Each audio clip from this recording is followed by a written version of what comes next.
Hello everyone, Silent here. Welcome back to another tutorial. Do you guys want an amazing creeper only farm that will supply you with an amazingly huge amount of gunpowder in your world? Pretty sure you do if you are here watching this video. Well, this design here works on any version of console edition and also Java edition as well. It is very efficient, very simple to build, has no redstone whatsoever, no pistons, and no flushing water. We're simply using some kitty cats here and a few little cheeky tricks to make sure that this thing is as efficient as it can possibly be. So real quick, we are on the Xbox One edition of Minecraft, meaning that the spawn algorithm here is a lot slower. So if you were to build this on Java edition, you will get yourself a lot more creepers and just a lot more gunpowder in general. So do leave a like on the video if you guys do enjoy this kind of tutorial. We're now going to hop into all of the little details and special bits about this farm and how we make it so efficient, and then we'll get to how you can modify this farm to suit your liking, and then we'll get to the individual game mechanics that we're using in this farm to make it as good as it currently is. First and foremost, we are underneath Y16, meaning that the entire farm is in the very bottom subchunk of the world, meaning that the spawn algorithm is as fast as it can possibly go. We are also preventing zombie, skeleton, and witch spawns using trapdoors on the ceiling, and spider spawns using a few slabs right here. We have 2 layers, meaning that we're getting almost double these spawns, and really it's just a lot happening here. So if we spawn ourselves a few creepers, you can see that these cats pretty much immediately scare them off the edges. They do not mind going into the water, and currently they're outside the range of being scared from the cats when they're in these water streams, so they just go directly to the center, and that happens on the bottom floor as well. These guys have absolutely no problem running into the water or going over the pressure plates whatsoever. So the cats on these spawning platforms have a few things going on with them. First of all, these are your cats. You have tamed them and sat them down on this chest here. They should never teleport to you if you take damage or whatever, and if they do, then they should walk back here and sit down on this chest if the cat mechanics are working properly. So we also have these guys in the floor surrounded by trapdoors, and that means that no creepers will ever be able to nudge these guys out of this area. And normally you see designs with a chest like at this level and then the cat on top of there. If a creeper spawns right there or kind of runs up against this chest, it can push the cat off of there, kind of breaking your farm, which is not good. You don't want that. So that's why we have the chest and the floor there. And also we're blocking the spawns and the corners of the platforms here, because if you do not do that, then the creepers will actually kind of bunch up in the corners. Even now they kind of do it, but they do run to the edges much quicker. This way, as you can see, these guys are all running away instead of getting stuck in the corner. See, very, very simple. So if we remove these blocks here and do that again, as you can see, these guys really like to get stuck in the corners. They will eventually run off the platform, but that's kind of a major inefficiency that we solve just by removing an extra 8 spawning spaces, because normally you'd have a slab there, so we're just filling in that space. With some blocks, I find that to be a fine compromise, as if that happens on every floor, you will fill up your mob cap. So the reason why we're going into so much detail about the inside of this farm is because I'm not going to be doing a full block by block. It is very simple. We're going to go over the full mechanics of how this farm functions here in a little bit, and also how we can modify this farm to fit your needs and wants. So let's take a look at these water streams real quick. They're very, very simple. You simply have pressure plates on the edges here, and then the creepers will run into the water streams and then go directly to your killer. We're using fence posts right here for our little repeats, because if you use a full block right there, the creepers can get caught in the water stream and also on that block so that they don't move. And technically they're kind of outside the range of the cat, so they don't really run away. They can still get caught there with the fence posts, but then I don't know, it's a lot more reliable, and they don't get stuck there for as long when you're using fence posts. So that's why we're using fence posts instead of blocks.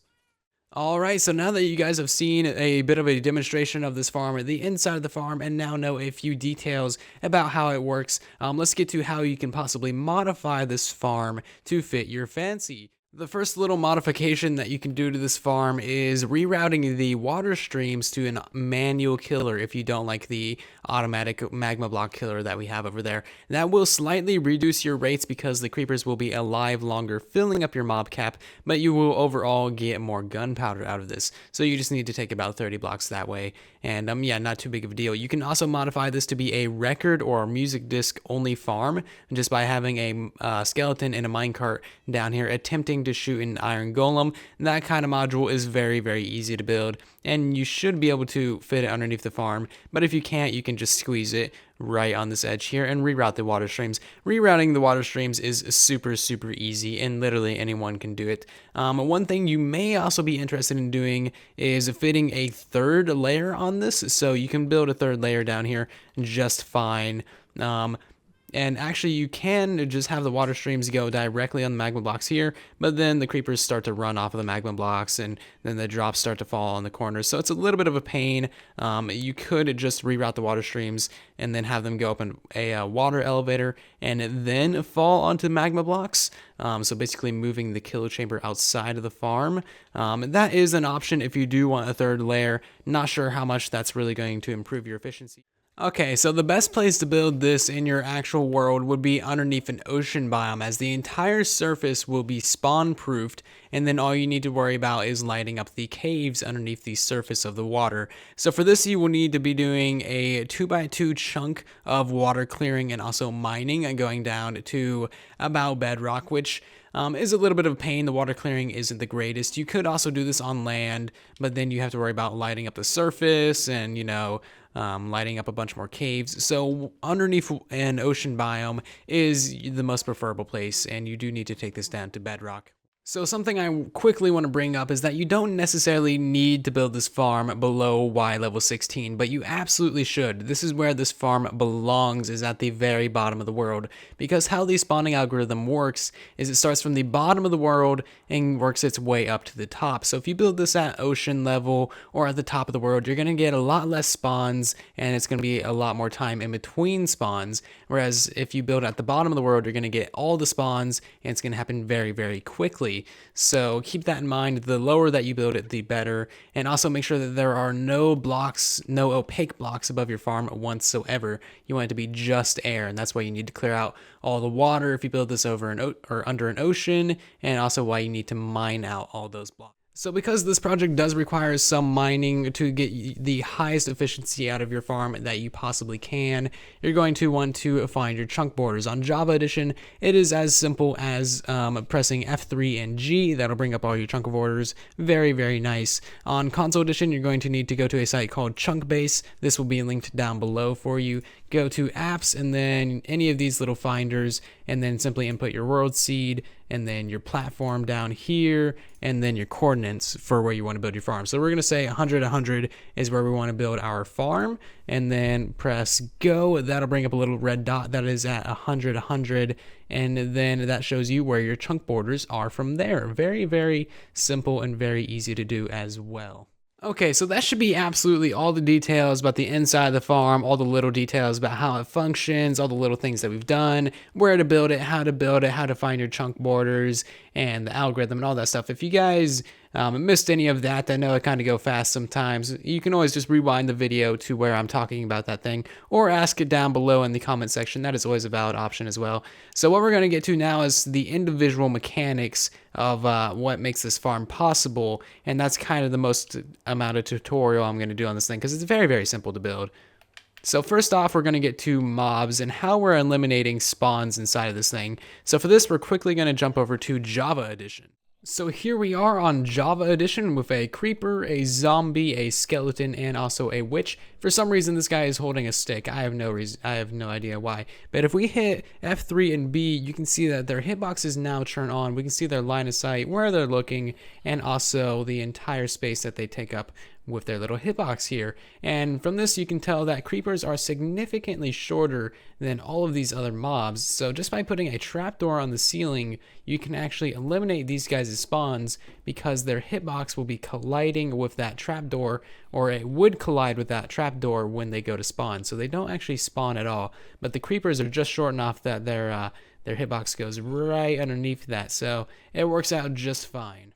So now that you know how to eliminate zombie, skeleton, and witch spawns, we now need to take a look at the size of the spawn platforms. So the spawn platforms, which are inside of your farm there, you will have 8 of these. These are 13 by 13. So the reason why they are that size is because that is the area of effect of the cat. If you spawn a creeper anywhere on this platform here, you can see that it detects the cat and just runs away like a little sissy. It's very funny. So if you spawn these guys any more than 6 blocks away, let's say 7 blocks, they do not detect the cat and they do not run away. So that is why you make the platforms a 13 by 13. So let's move on to platform number 2. This one has quite a bit more going on with it. It is still the same size. It is 13 wide by 13 long. Has the cat in the center with the trapdoors around it. You guys saw why we do that earlier, to prevent them from getting pushed around. So this is also your wall right here. Make sure you make this out of solid blocks and not glass. I simply made it out of glass so that you guys can kind of see into the farm and see all the creepers and stuff. So the main thing with this platform here is the slab layout. You want to make sure that your slab layout is the same as we have it here. And no, it is not symmetrical. And yes, it bothers me. The reason why it is asymmetrical, like how it is because this layout here prevents the least amount of spawns from creepers, but also completely prevents spider spawns. So spiders require a 3x3 area to actually spawn, and if anything is interrupting that 3x3 area, such as a slab, it will not spawn the spider. Same concept that we use to prevent the skeleton, zombie, and witch spawns. So yes, this would be your wall here, and then this would be a water stream going along this way. This is going to be your killer here, and then you're also going to have another platform starting on that area, another platform starting right here, and then another platform starting right here. And then you basically just connect all of those up, and that's pretty simple. So now you want to prevent your spawns of, you know, skeletons, zombies, and witches, and you just do that by making a ceiling of any type of trapdoor, and yeah, just take that all the way across. You do not need trapdoors above your slabs here, and you also don't need trapdoors above these ones or above your cat, as those are already non-spawnable spaces. So if you think you've ever missed one, then you can always go into third person and kind of look around like this. That's a pretty simple little way to see if you missed a trapdoor, and also you'll know if you missed a trapdoor because you'll have a bunch of zombies. So one more thing that I nearly forgot is that you need to make sure you fill in all of your corners with solid blocks, just like this, and that will prevent spiders from spawning there, and that will also prevent your creepers from getting caught up in the corners, as I showed earlier. So yeah, then just wrap around your trapdoors, kind of like this, and that is perfectly fine, just like that. Okay, so now let's move on to a couple tips and tricks about breeding cats. So what we're going to do is we're going to grab ourselves a stack of fish. So if you feed yourself a kitten a stack of fish, it will get within 10 seconds of actually becoming an adult cat. So let's do that real quick. And as you can see, we got a kitten. He's so cute. And just feed this guy a stack of fish. If you have yourself an AFK fish farm in your world, a stack of fish is absolutely no problem whatsoever. I also have a AFK fish farm linked down below, which is very useful. One white tileable, check it out. So there we go. We fed him a stack of fish, and he should grow up into an adult cat anytime. And yeah, there you go. That is how you get yourself a booming cat population in your world. Very, very easy. Alright, so the last thing that I actually need to show you guys how to do this farm is actually the auto killer and collection system. So right here I have hopper minecarts inside of magma blocks. That's not actually necessary because your water streams are going to be at Y level 10, and your bottom spawning platform is also going to be at Y level 10 as well. You could lower it down one if you like, but I don't think it's really necessary. So from here, you want 2 hoppers going into a double chest, another 2 hoppers going into another double chest. You can, of course, expand the storage, have it go into item elevators and water streams and blah, blah, blah. You guys know what to do there. There's a lot of stuff that you can do with items in this game. So from there, you want 2 rails like this, and then place 4 hopper minecarts like that, and keep those blocks there as well. And then you want 4 magma blocks above that. And then I would suggest putting some glass around the bottom edge here, as who does not like seeing a bunch of creepers suffer? I mean, they've done enough damage to us in our worlds. We might as well watch them suffer a little bit, right? So yeah, just put a little bit of glass there. You'll enjoy it. So, and that'll also tell you if there's any creepers being killed or any coming through the farm. So it's just overall very good. So what we're building right here with these iron blocks is a little representation of where your water streams are going to be going. So again, this is Y level 10. These are going to be your water streams, pushing them to your center. And then from here, you're just going to want a couple of signs, like so. You need to crouch to place the signs on top of the other signs, and this will prevent your water from spilling down and in that area. So that should be absolutely everything that I really need to cover this farm. Again, if you did miss anything, please rewind the video to where I was talking about that thing, or ask me down below if you have any questions, comments, or concerns. I'm always reading and replying to comments because it really is quite fun. So I've probably gone into too much detail for this farm because it really is very simple. As long as you get one section right, you can then just copy that over to the other side, and then the other side, and then the other side, and it's very, very simple and easy. So if you guys did like the video, please do leave a like. Really does help out the video and the channel an absolute ton. And also subscribe, join our community, join the silence, because we love having new people. And yeah, I'll see you guys down in the comment section and in the next video. Thank you for watching. And then there was silence.